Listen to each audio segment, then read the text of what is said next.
টাঙ্গাইলের দেলদুয়ার উপজেলার হিঙ্গানগড় সহ আশেপাশের গ্রামগুলোতে প্রায় ২০০ বছর ধরে শীতল পাটি তৈরি হয়। হাজারেরও বেশি পরিবার এই পাটি শিল্পের সঙ্গে জড়িত।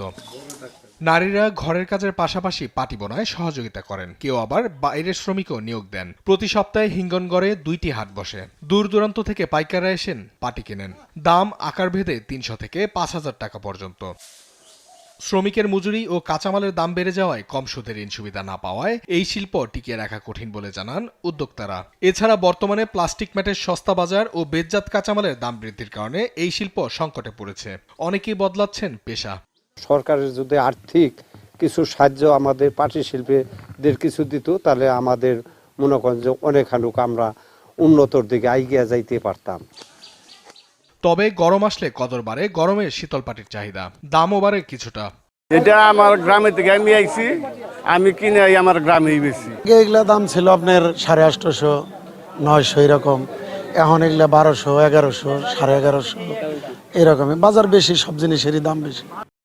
টাঙ্গাইলে শীতল পাটির চাহিদা সারা দেশেই রয়েছে। তবে পাটির ব্যবহার ও বেত চাষ বৃদ্ধি করতে পারলে শীতল পাটির সুদিন ফিরিয়ে আনা সম্ভব বলে মনে করেন সংশ্লিষ্টরা।